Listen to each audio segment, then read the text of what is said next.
नमस्कार दोस्तों, एक बार फिर से आपका बहुत बहुत स्वागत है। कहते हैं ना कि गधे को कितनी भी बब्बर शेर की खाल पहना दो, जंगल में जाएगा, कुछ देर के लिए माहौल जरूर बनाएगा। छोटे मोटे जो जानवर हैं भाग खड़े होंगे उस खाल को, मुखौटे को देख करके कि भागो भागो बब्बर शेर आ गया, भागो यहाँ पर तो शेर आ गया, जंगल का राजा।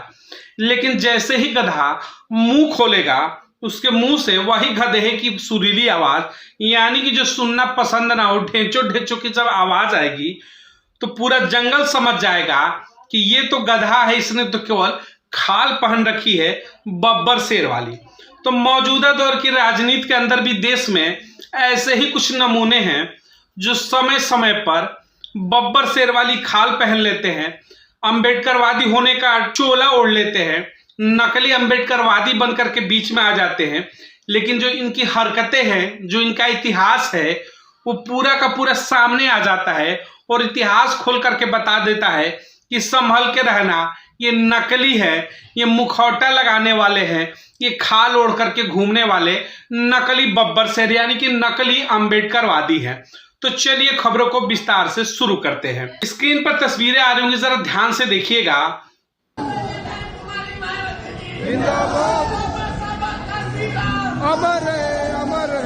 यह वीडियो माननीय कांशीराम साहब की जो जयंती मना गई पूरे देश भर के अंदर, हर्षोल्लास के साथ देश भर में करोड़ों समर्थक उनके, जगह जगह उनके कार्यक्रम आयोजित किए गए। अब मैंने कहा ना शुरुआत में कि कुछ ऐसे चेहरे भी थे जो खाल ओढ़ करके आए थे, यानी कि नकली अंबेडकरवादियों की। अब तस्वीरें देखिएगा, स्क्रीन पर आ रही होंगी।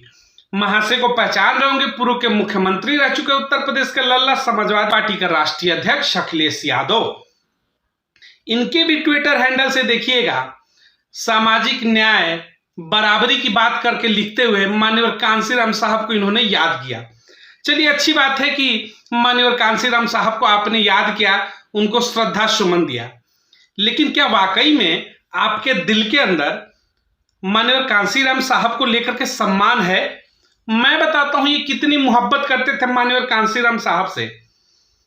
कासगंज जिले का नाम रखा गया था माननीय कांशीराम साहब जी के नाम पर। 2007 से 12 के जब पूर्ण बहुमत की सरकार थी बीएसपी सुप्रीमो बहन मौती की, तो लगभग 12 ऐसे जिले थे जिसमें दलित समाज के बड़े महापुरुषों के नाम पर, बड़े नेताओं के नाम पर, जो सामाजिक क्रांति लाए थे उनके नाम पर जिलों के नाम रखे गए थे। उसी में एक कासगंज जिला था जिसके पर माननीय कांशीराम साहब के नाम से उस जिले का नाम रखा गया। जैसे ही जनाब की सरकार आई, यानी लठैतों वाली लाल टोपी, 2012 में जैसे ही सरकार बनी, सजी सजाई थाली मिल गई, बाप ने चुनाव जीता, बेटे को मुख्यमंत्री बना दिया। कहते हैं ना कि बिना मेहनत के पूरी थाली मिल जाना। अब कहना क्या था, करने को कुछ बचा नहीं था। रगों में समाजवाद दौड़ रहा है और समाजवाद में लठैती दौड़ रही है, तो जनाब ने 12 के 12 जिलों का नाम ही बदल दिया। सूची देखिएगा, हर उस बड़े महापुरुष के नाम पर, यहां तक कि बाबा साहब भीमराव अंबेडकर तक के नाम के ऊपर रखे गए जिलों का नाम तक को बदल दिया गया। हाथरस का नाम बदल दिया गया। नफरत सी हो गई कि बहुजन महापुरुष और बहुजनों के नेताओं के नाम पर जिलों का नाम कैसे रहेगा। और माननीय कांशीराम साहब के नाम पर रखे जिले का नाम बदल करके कासगंज दोबारा करने वाले अखिलेश यादव और समाजवादी पार्टी के मुखिया, ये भी भेड़ियों की तरह खाल बदल करके, देखिए वही जो शुरुआत में मैंने कहा कि जंगल के अंदर बब्बर शेर का खाल पहन करके चले जाते हैं, लेकिन जब ढेंचो ढेंचो होगी तो पहचान जाएंगे। वैसे ही इनका इतिहास है। इन 12 जिलों के नाम बदल दिया इन्होंने जो दलित महापुरुषों के नाम पर था, और ये बधाई दे रहे हैं, संदेश दे रहे हैं, श्रद्धा सुमन अर्पित कर रहे हैं माननीय कांशीराम साहब की तस्वीर लगा करके। अब सोचिएगा, जीते जी जिसके विरोध इन्होंने किया, जीते जी हमेशा जिनको टारगेट किया, उनके नाम पर जिलों का नाम तक बदल दिया, इतनी इनकी हिम्मत नहीं हो पाई, इनके अंदर गट्स नहीं था कि बर्दाश्त कर। और ऐसे लोग आज मुखौटा लगा करके श्रद्धांजलि दे रहे हैं।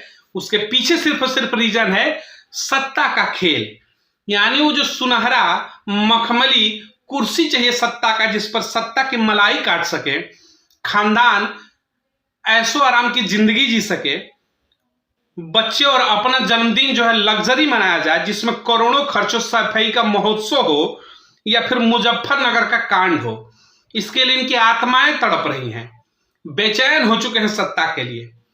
तो जीते जी जिनका विरोध किया आज उनके लिए श्रद्धा सुमन अर्पित कर रहे हैं। संभलिएगा, ये बब्बर शेर वाले नहीं, ये खाल लगाकर घूमने वाले ढेंचो ढेंचो हैं। दूसरी तस्वीर देखिएगा, अखिलेश यादव के परम कह लीजिए कि इस समय सेवक कह लीजिए, अनन्य सेवक, यानी कि अखिलेश यादव के चरणों की धूल हर रोज माथे पर लगाने वाले इनके भाड़े वाले प्रोफेसर लक्ष्मण यादव। अब भला गुलामी की बात आए, चाटुकारिता की बात आए, पैरों की धूल माथे पर लगाने की बात आए, तो उसमें भाड़े वाले प्रोफेसर को कैसे भूल जाएंगे। देखिए, भाड़े वाले प्रोफेसर एक लंबी चौड़ी कहानी लिख करके डाली है। माननीय कांसीराम साहब, तेरी नेक कमाई तूने सोती कौम जगाई। बड़ा अच्छा लगता है, वाकई में उन्होंने कहा था, उन्होंने इस कौम को तो जगा दिया, लेकिन तुम कौन सी कौम से आते हो कि तुम जगे ही नहीं। यानी सोती कौम मतलब बहुजन समाज नहीं है, आप भी उसमें सम्मिलित हैं। यादव जी, इस बात को समझिए। प्रोफेसर लक्ष्मण यादव ये खुद को समझते हैं कि हम जाग चुके, हम क्षत्रिय हो चुके हैं। जगाया तो आपको भी था, लेकिन आप वही मानसिक गुलाम है और जाकर के फिर से गुलाम होकर के सो गए। बहुजन तो जाग चुका है, वो समझ चुका है अपने अधिकार, लेकिन आप उसी समाज से होकर के अपने आप को आज भी उसी निद्रा में सोए हुए हैं।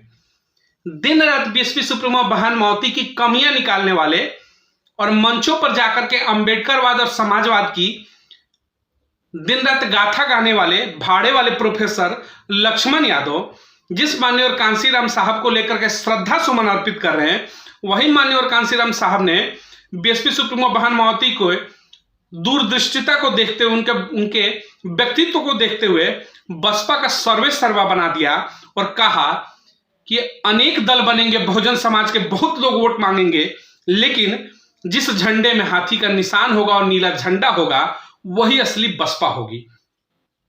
उसी पर बहुजन समाज को विश्वास करना चाहिए। यानी बहन मावती के कंधों को उन्होंने मजबूत किया और वो बीएसपी सुप्रीमो बहन मावती इस भाड़े वाले प्रोफेसर को अच्छी नहीं लगती है। ये व्यक्ति आकर के कहता है कि अखिलेश यादव 27 के सत्ताधीश बनेंगे, अखिलेश यादव पर भरोसा है, पीडीए पर भरोसा है। अब सोचिएगा, माननीय कांसीराम साहब ने सोती कौम जगा दी और पीडीए का झुंझुना लेकर के निकले हैं कि मैं पीडीए का झुंझुना बजाऊंगा और वोट ले लूंगा। तो ऐसे लोगों से भी बचिए।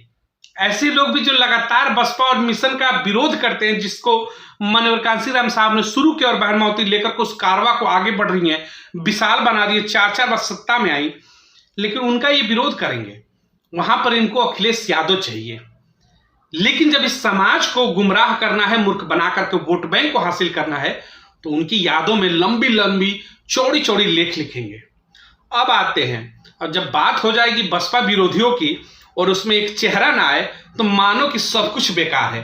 जैसे हिंदी फिल्मों में मोहब्बत वाले अगर गीत ना आए तो मानो कि बॉलीवुड एकदम खत्म है। उसी तरीके से बीएसपी का विरोध हो, बहन मावती का विरोध हो और उसमें डॉक्टर उदित राज का नाम ना आए, ये भला हो कैसे सकता है? ये तो नामुमकिन सी चीज हो जाएगी। डॉक्टर उदित राज ने भी देखिए बधाई दिया, माननीय कांसीराम साहब को याद किया।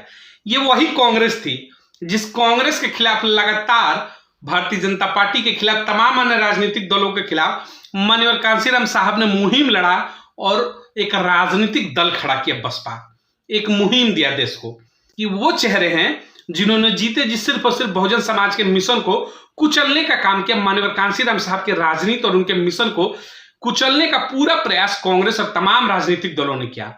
और आज नकली मुखौटा लगा करके माननीय कांसीराम साहब को याद किया जा रहा है। क्यों? क्योंकि जो पीडीए का झुंझुना है उसमें जो डी है यानी दलित समाज, उस वोट बैंक को हथियाने की तो लड़ाई है। यानी कि कांग्रेस हो या फिर समाजवादी हो या फिर अन्य दल, बहुजन समाज के महा जो नायक हैं, बहुजन समाज के जो महानायक वो जीते जिनको पसंद नहीं आते। यानी कि जब बाबा साहब भीमराव अंबेडकर थे, जब तक जीवित रहे कांग्रेस ने घोर विरोध किया। हमेशा कांग्रेस से लड़ाई लड़ी बाबा साहब भीमराव अंबेडकर ने। लेकिन जब वो हमारे बीच में नहीं रहे तो आज उसी बाबा साहब भीमराव अंबेडकर के नाम पर सबसे ज्यादा देश भर में कोई राजनीति करता है तो कांग्रेस करती है। टी शर्ट तक पर इनका लल्ला राहुल गांधी लिखवा करके नीली गंजी पहनकर घूमता है, कहता है कि हम सबसे बड़े अंबेडकरवादी हैं। और सबसे ज्यादा देश के अंदर बाबा साहब भीमराव अंबेडकर का विरोध भी इन लोगों ने किया। उसी तरीके से माननीय कांसीराम साहब जब जीवित थे, संघर्ष कर रहे थे, तो इसी कांग्रेस ने सबसे ज्यादा विरोध किया और आज श्रद्धा सुमन अर्पित करिए। तो इस पूरे का पूरे खेल को बहुजन समाज को समझना होगा कि किस तरीके से आपके वोट बैंक को हासिल करने के लिए ये हर तरीके का जश्न, हर तरीके की चाल चलने को तैयार हो चुके, हर तरीके का जोखिम उठाने को भी तैयार है। तो बच करके रहिएगा बहरूपियों से। खाल देख करके बब्बर शेर मत समझिएगा, बब्बर शेर के अंदर कोई और ही है। ये अंबेडकरवादी बनेंगे, दलित महापुरुषों के नाम लेंगे, लेकिन जब इतिहास को खंगालेंगे तो सिर्फ और सिर्फ ये दलित विरोधी चेहरे ही निकलेंगे। इस वीडियो को अधिक से अधिक लोगों तक शेयर जरूर करिएगा, ताकि इन नकली मुखौटा लगा करके घूमने वाले अंबेडकरवादियों की सच्चाई सबके सामने खुल करके आए। चैनल को अधिक से अधिक लाइक और सब्सक्राइब करिएगा। चैनल का कारवा आगे बढ़ेगा तो ऐसी तमाम बड़ी खबरें लेकर के आपके बीच में मौजूद रहेंगे। बहुत बहुत धन्यवाद।